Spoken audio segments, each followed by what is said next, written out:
All right. It's Robert Allen. I'm with Berkshire Hathaway Home Services. I have here Marcus Pernell with me. And this is just something information I wanted to put out to the community to help with a few things. Some people having issues with paying HOA dues and other debts that may have come because of COVID. So I'm a licensed real estate agent, been doing it for 19 years and learned some tips and tricks along the way to help people financially. None of this is asking or requiring you to sell your real estate, but it's, hey, it's not only about getting people into a home, but also helping them to stay in their home. Marcus, I'll let you tell a little bit about yourself and what you do. My name is Marcus Pernell. I am a certified HUD housing counselor. I help people, whether it's from the beginning of trying to become a homeowner, and times like this definitely allowed me to break out my other hat of being able to help families avoid foreclosure and financial setbacks. Preparation is definitely the key. Yeah. So I had a couple of things I wanted to share, and basically, it might be things that you might not have thought of or things you were aware of, and I wanted to make sure that everyone had the opportunity to know about it. And so I'm going to go through my list, and Marcus is going to chime in with his perspective, and also may have some additional things to share that might be helpful as well. Again, my main goal and intention is to provide some awareness of things that you may be able to do as a homeowner to free up extra funds in your budget to take care of debts that may have come up during COVID, and be comfortable with your home and for your family financially. So the first thing that I'm going to mention is for the extreme vast majority of people, on some level, they're paying what's called mortgage insurance. If you take a look at your statement, you're going to see your escrows, you're going to see taxes, your homeowner's insurance, your principal and interest, and for some of you, you're going to see what's called mortgage insurance.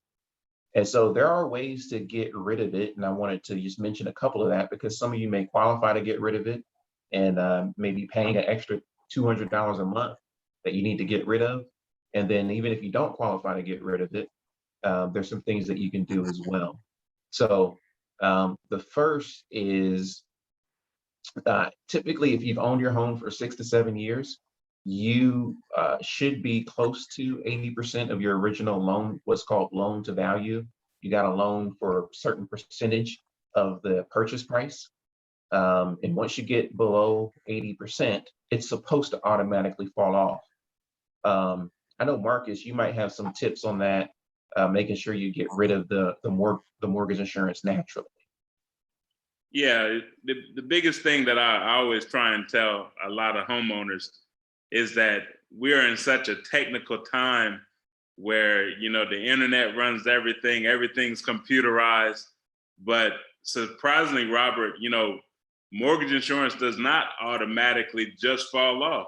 You have to actually do what is called request it to stop, and so even though you may be in a good position with the equity, as Robert mentioned, in your home, or sometimes we even simply outkick our coverage. We've paid into our house long enough that the balance is less than 20% of what the original loan amount was. It should stop then, but most lenders will require you to actually make a request. So it's almost something as simple, Robert, as pulling out your smartphone, because with a smartphone, nobody should be stupid, right? So we pull out our smartphone and we set that calendar, and you have that phone honestly going off maybe every 3 years. Here in this Atlanta metro area, property I bought September 2016 for $77,000. What are we, 5 years later, almost into September, almost 5 years later, and my house is now worth $253,000. So our houses are steadily appreciating, but we're also, some of us have done a great job of buying our principal down, paying our principal down, and getting in a better equity situation, as Robert stated. But always communicate with your escrow department just to be curious to see if your private mortgage insurance can be eliminated. So real simple, easy thing to do that if, and I'm not sure if people outside of certain communities are going to be here, but if you've had to make arrangements to pay your HOA dues because it's got sent to an attorney or something else happened with your bills because of COVID or a mishap with the job because of health issues and all that kind of stuff, that's $100 to $200 right now that you're paying that you might not have to pay, which allows you again to free up and get some relief, which is the whole theme and point of this today. Another way that you can get rid of it is you can force yourself out of it. You can force it to happen. So there are some banks with some programs that have 100% financing with no mortgage insurance. And they do allow you to refinance under those programs. And you don't want to change too much about your payment. You don't want to reset too many things.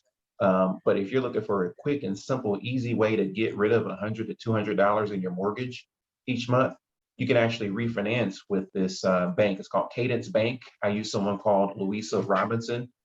For everyone that sent a text and all that kind of stuff, I'll make sure you get all the contact information.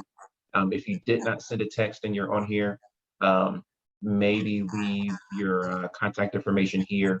But I think the text code is you text the word relief to 59559. I'm gonna leave that text code up for a few weeks. The word relief to 59559. And some of these tips, in addition to contact information, I'll make sure is available. But with Cadence Bank, what they're going to do is they'll refinance you. They can, even if you just bought and you ran into some problems and you need to get rid of your mortgage insurance, they can do that, get rid of your mortgage insurance, and it typically is going to save the average person $100 to $200 per month. In this community where this is being promoted, you know, home values are high, 3, 4, sometimes $500,000. The higher the value of the home, the higher the mortgage insurance is, and it's the only insurance you pay that doesn't directly affect and protect you. It protects the bank. So if we can get around paying it, let's get around paying it. So that's tip number one. That can get you $100 to $200 per month. What I have as tip number two is some of you may not be aware of what the difference is in the interest rate that you can get now versus the interest rate you got when you purchased. So refinancing is always an option, especially if you are ran into some difficulties again with HOA dues or other bills during COVID. The amount of equity you have in your home is going to most definitely give you the opportunity to not only refinance to potentially get rid of mortgage insurance, but also refinance to cash out. You might be able to cash out enough money to take care of the bad debt that might have got sent to an attorney, or you might be able to take care of some medical bills that popped up or something like that, pay that off and keep your mortgage payment pretty much the same. So just real quick math on how that works is you bought your house for $100,000 and the house is now worth 120. You might be able to take $10,000 out of the home, refinance, and because rates are lower, your payment actually won't change. It will stay pretty much the same, and you've got $10,000 to take care of some bills. That's not always the easiest and right answer to the situation because you do pay closing cost fees or whatever that they roll into it, but it just goes right back into your equity. You can still put the cash in your pocket. And I know if questions come up, feel free to also ask that as well. Marcus, any tips or thoughts on the cash out option to take care of bills and still keep your payments the same? Yeah, the biggest key, Robert, I think, is the understanding that many times we tend to be people that sometimes react to situations. And the biggest thing that I try and tell my clients is that, we must be proactive. When we saw things like this pandemic starting to happen around the world, we have to sometimes look at what we're doing in our own household that maybe we can start to do some emergency budgeting. We can start to calm down the spending that's going out on a normal basis because we feel or see ourselves possibly getting to a space that's not normal for us. So actually executing an emergency budget, cutting off cable, something as simple as $50 or $60, 10 months, 12 months out of a year, that turns into good money. And a lot of times you want to take certain steps before, exercising something that's going to put either another lien on your property, or it might actually cause you to do business with people that you honestly rather not use. The main sources, we call them hard money lenders. Those that can do loans anytime for anybody. But usually, I've warned my clients really a lot about, you're standing in a hole with a shovel in your hand. And sometimes when you actually go out and get immediate debt, to get out of a situation, you may have just dug yourself a little deeper in. As Robert stated, you have to look at what can you do with your equity that you do have. But again, Robert knows me quite well. I'm always a guy that's, telling people, hey, we a lot of times we're going on vacation in a week or two. We're going to try to see what the forecast looks like, ahead of time. And we have to do that in our households when it comes to things so important as our home. Our roof is probably, to many of us outside of our family, one of the most important items that we actually possess. Something that's very important to the way that we live our lives. So a lot of times I tell people, one, definitely let's look at some emergency budgeting. Can we cut down on some of the expenses that we do on a typical normal basis? And as Robert stated, if we see that we're in a situation, sometimes we're just going to have to react and do some things that maybe we don't really want to do, which is look at the equity, but definitely make your decisions sooner versus later. Yeah. And that's a good point. You want to speak to someone you trust about these things before pulling the trigger on something like that, so you don't get with someone that's going to take advantage of you. So if you use the realtor when buying your home, typically most people trust the realtor, or, I've made my contact information available because I have reputable people that I work with that can give you an honest and fair opinion. So the next one, it's not controversial. Some people love it, some people hate it, and then some people are just scared of it because someone said something bad about it. And I didn't run this one past Marcus, but I can speak to it in that it is a legit way to never have a mortgage payment ever again for the rest of your life. And I helped 2 family members in the past 12, 18 months take advantage of what I'm about to talk about. And I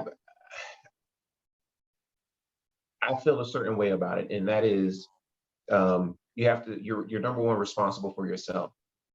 And it might eat up money and not leave as much money for your kids, but you got to live and you got to be comfortable. And I have one aunt who's an amputee and went through a divorce and had a lot of memories in the house she had been in for over 20 years. And I was able to help her get into a much newer, nicer house and get away from those memories. But more importantly, she never has a mortgage payment again. My other aunt had a hip replacement. I think she's gonna have the surgery or had the surgery, and she was in a house with stairs, and she wanted something nicer and newer, and she wanted to be closer to family. And I used this program as well for her, and she's never gonna have a mortgage payment again. And that's actually a reverse mortgage. So it's not right for everyone, but if your age allows you to qualify for it, and the stress of bills and handling things has become too much, that is an option for you. You can actually, yes, you can use it to buy a new home, but if you have enough equity in your property, which many of us do, especially if you've been in there for a few years, you can refinance with a reverse mortgage. Sometimes they let you pull money out if you have enough equity, but other times, um, what it does is the mortgage in reverse. Instead of you pay them, they in essence kind of sort of pay you. And all you have to do is pay your property taxes, your HOA dues, and your insurance. And it's my reverse mortgage specialist wasn't able to be on this evening, but I can most definitely connect you. And for our older neighbors, that's something to look into if budgeting is tight. You need to enjoy this time, and it's an option to get into. I don't know if Marcus had any experience with it, but I wanted to make sure I mentioned it because again, this is an informational to give information, some things that you might have follow-up questions on, of ways that you can help out in your situation. So a lot of people might not know about that. A lot of people might not think it's a real thing, but I feel great because one of my aunts, for sure, only has Social Security. Another one of my aunts has Social Security and a small retirement that she gets. So instead of being broke at the end of the month, she actually has money now. Marcus, any thoughts on that? Yeah, I think the reverse mortgage is definitely, again, a good way to be prepared. You know, prepare yourself to enjoy life. You know, a lot of times I found, Robert, a lot of my clients that I've recommended doing a reverse mortgage to, you know, they tend to get off into, well, I really wanted to leave the property to my son or my daughter or, but meanwhile, you're steadily going through all these issues with affording simple medicines, affording food, trying to afford the utilities, the taxes on your property. It's just a lot of things. And I agree 100% with you when it comes to the reverse mortgage. It definitely frees a lot of the stress away, from those that we really love. And again, I think it's a remarkable program. Again, those of us that like to leave a legacy behind us when we leave, Robert, as a realtor, I'm sure you can count the number of houses after dad dies or mom passes or auntie leaves or uncle dies. We're selling the house and splitting up the money. So, I mean, really, it was their house that they worked hard for. They put the time in to own and possess it and give us great times as a family in it. I would rather my older family members definitely look at something like a reverse mortgage that's going to send them a check every month. They don't have to worry about a thing because of the hard work that they put in years ago when they became that homeowner. So I'm with you, definitely. Reverse mortgage, take a look at it. And I encourage those sons and daughters and nephews and nieces out there, don't be so critical of it because it actually frees up a lot of things that stresses our older family members. So I'm 100% with it, Robert. Yeah. I told my mom, it'd be great and all that kind of stuff, thinking, passing stuff along. But I told my mom if something happens, and she's made it very clear she does not want to be in a nursing home or anything like that. She'd rather have the money to have somebody come in there and be with her 24/7 in the comfort of her home. And I told her, if it ever comes to that, by all means, use the reverse mortgage if we need it. So, yeah, good. Didn't run that one past Marcus first, but it makes sense. And again, if you know of anyone, even if you don't need that or you don't qualify and you have some people that might benefit from something like that, let us know and we can connect you with trustworthy people that will take good care of you. So the meat of what I want to talk about for us homeowners is something that's going on, and this is what Marcus and I did talk about, and it's basically the ability that we have currently. This is being recorded, but this is middle of July right now, and as of now, we're able to pretty much get what's called a forbearance with no questions asked because of COVID-19. And what a forbearance does is it basically, because of hardship, which again, COVID-19 is going on, and it's designated nationally, federally as a pandemic and an emergency. Without providing any proof or anything like that, you can let the bank know, hey, I'm having some trouble because of COVID. Is there anything that can happen? I'm not sure I can make my next mortgage payment. And my experience with the clients that I've talked to with this is that it's very simple, and they basically give you a 3 to 6 month break on making your mortgage payment. Now, there are a lot of things to consider in this. For example, if you're with a conventional loan with a small unknown bank, or maybe conventional loan, it's a little bit less known how things would be handled versus FHA that's government backed and all that kind of good stuff. But again, this is informational, and you can ask these questions and explore with your particular lender how it would be handled. But if, again, a lot of people on next door and all that kind of stuff have issues with HOA dues, and what happens is, and I want to stress this, is that you have to pay it. There's no way around it. And especially if you have a POA, there's some things that a HOA could do, that you don't pay, you don't stay. So you need to make it a priority to take care of these things and pay it. And so if your mortgage is $2,000 a month and you get a 3 month break, that's $6,000. 6 month break, you've got $12,000 that you're able to effectively add to your budget to get things right, to set things in order. And one of the main reasons I wanted to have Marcus on here and introduce him to the community is that um, it's good to have a counselor through some of these things. And what ends up happening, in my experience, can't guarantee this, but in my experience, what's happening for all of my clients that I've had to talk to about this is that, let's say, $12,000 over the 6 month period that you didn't make a mortgage payment, because you have so much equity in your home. And once you let them know, hey, my emergency has been resolved, what they typically do is they're going to give you some options. They're going to give you an option to pay back the extra money spread out over a period of time. But the most popular and obviously best option is to just have that money put onto the back of the loan. So they just basically say, hey, you owe us this $12,000. We didn't put it on your credit that you weren't paying. We'll take it and we'll put it at the very end of your loan. So in 30 years or how many ever years you got left in your mortgage, there'll be this lump sum money that you owe at the very end, which most of us are not going to keep our mortgage for that long, number one. And then number two is, if you ever sell your house, well, then, you just pay it back then, and you've got tons of equity right now. It's a great way to free that up. I have a client who, when Black Lives Matter was going on, he's the only Black person at his job.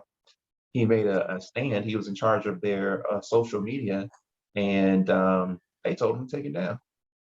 He didn't want going for that. He took a stand, and he ended up walking away from that job on principle. And he was very into the movement for about a month or two, but then reality kicked in. I got all these bills. And so I was able to counsel him through this, and it was super simple. He was almost in tears how easy it was, because he had been spent so much time stressing about bills during a pandemic, during a tough time, and he was able to, because of COVID, get no questions asked approval on a forbearance, take a break. His $1,900 and some odd dollar mortgage payment, he didn't make it for 8 months, and he finally got another job, had to move to California, rented out his house, and he told him, hey, I can start paying now. And they added the missed payments onto the back of the loan, and everything is good. It didn't even affect his credit and his ability to move. So I want to make sure that people know that. Not only know that that's an option, but I'm also giving you game, giving you strategy on how to potentially apply it to your situation. If you've got something in collections, if you've got something with the attorney, if you've got something that's causing you stress and burden, it's like taxes. The law literally says it is legal for you to find a legal way to pay the least amount of taxes you can. Well, this is legal, and it's a legal way for you to free up a few $1,000s with a simple request, because you have the knowledge. So that's the biggest takeaway I wanted to make sure everyone knows about, that this is a way that it can help. I know Marcus, as a certified counselor with HUD, has some thoughts on it too. I wanted to make sure he chimes in on it. But that's the biggest thing I want to stress. That's going to be easy. It costs you nothing to potentially take advantage of and get your situation right. Marcus, your thoughts and things you feel people should know. Yeah, when as you said, Robert, and Robert, let the vernacular go. We got to have some game. When we find ourselves in situations that are going to test us, we got to have a game plan. And forbearance, I have a top 6 that I have put together, and of go-to things when you're feeling in trouble with your real estate. But forbearance is typically option plan number 1, because when something, as you stated, Robert, something unnatural or temporary, something just happens to us, the first thing that the lender realizes that they're not in the market of selling houses. They don't necessarily want the house back, they want their money back. So oftentimes they will give us a temporary pause on our payments by using this forbearance option. The biggest thing that I tell people is that, get your pen, get your paper out, and start to ask questions while you're looking at signing up for something. Marcus Pernell and Robert Allen have shared these great tips with us, but I want to know fundamentally, after we get to a point where this forbearance period is over, find out from your lender, do they have a typical repayment plan on the back end that they will do? Sure, you'll hear me say the same thing that Robert said, which is many banks will look to put that property, look to put those missed payments on the back of your loan, but don't assume that all of them are going to do that.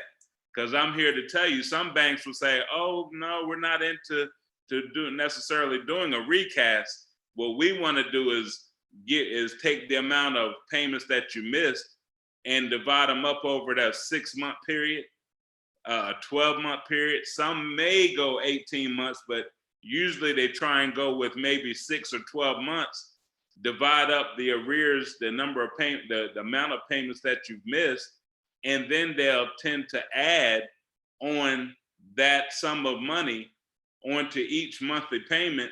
So when you do pay August, you're paying maybe 20% of your arrears that they had being collected when you were in the forbearance. So you want to definitely ask questions up front about when this forbearance comes to an end. What can I expect from as a person for a workout plan to resolve this? Again, try not to assume that they're just going to stick it on the back. Ask these questions up front about what's going to happen when this time frame comes to an end. And also, Robert, of course, I want to mention, when your situation changes.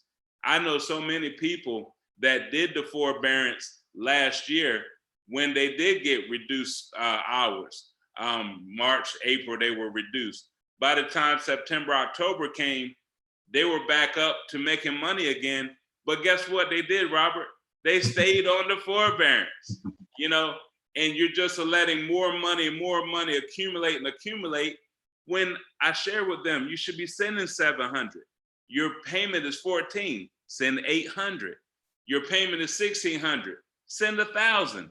But apply something back when you get in a good situation, so you'll still keep that debt manageable for whatever the repayment terms are going to be. But forbearance, as Robert said, definitely in my number 1 option when starting to set myself up for some protection from things that are happening like this pandemic.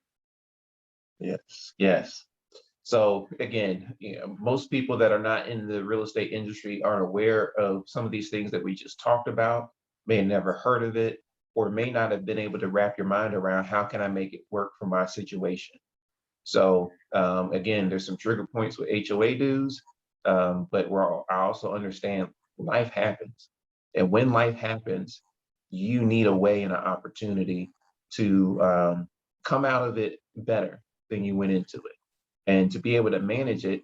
And I know for most of us, a house is not a house. It's supposed to be a home, and a home is not a home without peace.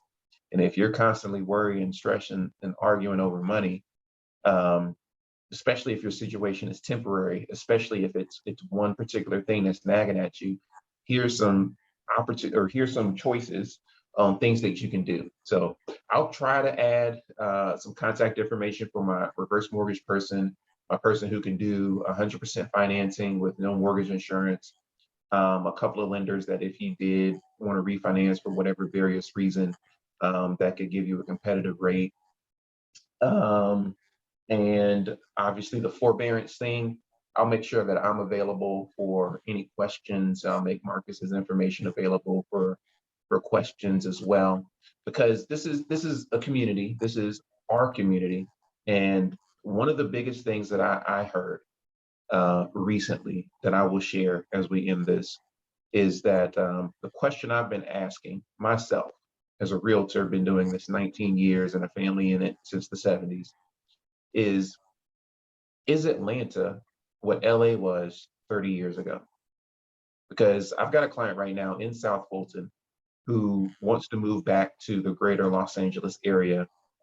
She owes nothing on her house and is looking to buy out there, and she can't afford anything because prices are going up. And so basically in LA, the average American cannot afford to buy anything near the city or in a decent area.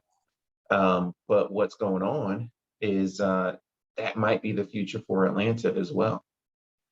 And so when I posed that question to a group of other experts that I'm in, and one of them responded with, I think, what might be better wording for it, which is basically uh, historically for years, when you look at major metropolitans, Atlanta has been undervalued. And what we're seeing is that Atlanta is now being priced right. So how that affects us, how that affects you is um, you got to start building your equity. You got to own a home. But what is it? 3 million new people in Metro Atlanta by 2040 is what one of the reports I read said. And my conclusion on that is they can't all live on the north side. So they're trying to come down here, and our values are going to keep going up as our area gets more and more popular. So we've got to do the right thing to stay in our home. We've got to do the right thing to take care of our neighborhoods, our subdivisions, and continue to make this a place that people want to be. Because my passion is helping others create wealth through real estate. And if you're going to own it, why not own something that's going to be as valuable as possible? And we all play a part in that. So let's help our neighbors. If you know of someone that maybe lost a family member or lost a job, or pass this information along. It's free. Let's encourage each other to continue to take care of our neighborhoods, continue to get counseling if we need it, and take care of our stuff. Let's be the South Side. Let's be the best side. So thank you for your time, and I hope this is going to be a blessing and a help to someone. And again, all of our information will be available if you have further questions or want to talk one-on-one. Cool. All right, I'm gonna stop the recording now.